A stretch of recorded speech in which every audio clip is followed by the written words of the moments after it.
Hola, seguimos aquí comentando los estudios que se están presentando en el Congreso de la ACC en Nueva Orleans y vamos ahora con el estudio CAMEO-DAPA, una evaluación del mecanismo por el cual la dapalifocina produce un beneficio en los pacientes con insuficiencia cardíaca con fracción de eyección preservada. Tanto la dapalifocina como la empalifocina han demostrado recientemente en grandes estudios reducir el evento combinado de hospitalizaciones por insuficiencia cardíaca y muerte cardiovascular en pacientes con insuficiencia cardíaca con FEBI preservada. Sin embargo, los mecanismos por los cuales producen este beneficio todavía no están aclarados. Estos pacientes presentan un aumento de las presiones de llenado de ventrículo izquierdo tanto en reposo como en ejercicio, una característica fisiopatológica que marca realmente la sintomatología de estos pacientes. Por ello, los investigadores lo que generaron la hipótesis de que el tratamiento con dapalifocina lo que hace es reducir las presiones de llenado de ventrículo izquierdo tanto en reposo como en ejercicio. Para testar esta hipótesis, desarrollaron un estudio unicéntrico, doble ciego y randomizado para evaluar los efectos de dapalifocina en la hemodinámica en reposo y en ejercicio. El objetivo principal del estudio fue evaluar la presión capilar pulmonar tanto en reposo como en ejercicio como una variable subrogada de las presiones de llenado de ventrículo izquierdo. Los objetivos secundarios fueron las presiones en aurícula derecha y arteria pulmonar tanto en reposo como en ejercicio, la medición de los volúmenes plasmático, sanguíneo y de hematíes y el peso. Se incluyeron a pacientes con insuficiencia cardíaca con FEBI preservada, con una FEBI mayor al 50% y con una clase funcional entre 2 y 3, que presentasen una PCP durante el ejercicio mayor a 25 milímetros de mercurio. Se excluyeron varios tipos de pacientes, entre ellos los diabéticos de tipo 1, y se randomizaron los pacientes a recibir dapalifocina 10 miligramos versus placebo durante 24 semanas. Se realizó un estudio tanto en el momento inicial como a las 24 semanas con evaluación hemodinámica durante el ejercicio y evaluación de volúmenes y de peso.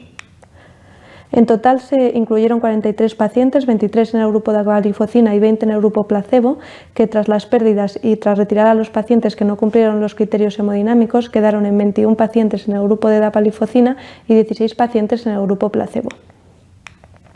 Las características basales de la muestra presentan una población con una edad media de 67 años, 2/3 de la muestra eran mujeres, había una gran proporción de pacientes obesos, un 71%, y la clase funcional de la NIJA estaba deteriorada, era T3 en más o menos también 2/3 de los pacientes, pero con unos niveles de NT-proBNP bajos, entre 118 y 235. Estos son los resultados de la valoración hemodinámica al inicio del estudio. Como se ve, los pacientes, estos son los datos individuales y los pacientes presentaban en general unas PCPs prácticamente normales en el reposo con una media de 16 milímetros de mercurio y sí que presentaban por las características, por los criterios de inclusión del estudio, una PCP elevada en el ejercicio con una media de 33 milímetros de mercurio. Esta gráfica lo que muestra son las diferencias tanto en el grupo placebo como en el grupo dapalifocina de los cambios en PCP en reposo y en ejercicio tras las 24 semanas de tratamiento. Se ve que en el grupo placebo no cambia la PCP y en el grupo dapalifocina se reduce un 3,5 milímetros de mercurio en reposo y 6,1 milímetros de mercurio en ejercicio. Estos cambios fueron significativos. En cuanto a las presiones en aurícula derecha y arteria pulmonar, se observó una tendencia a su reducción en el reposo en el grupo dapalifocina y una reducción significativa de ambas en el ejercicio pico.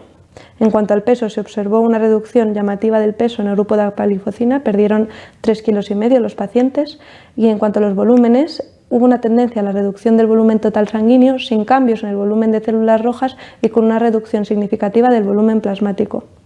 Por último, los investigadores quisieron estudiar si existía una correlación entre los cambios en PCP y los cambios en peso y vieron que sí que había una correlación significativa tanto en las PCPs en reposo como con las PCPs en ejercicio.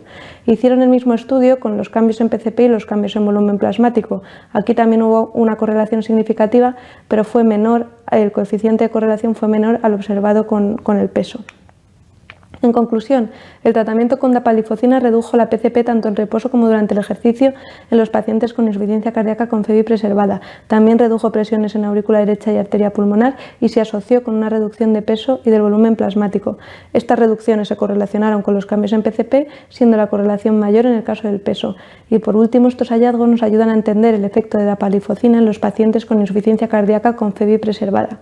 Y estos serían los hallazgos más importantes del estudio CAMEO-DAPA. Seguimos comentando los estudios que se están presentando en el Congreso de la ACC.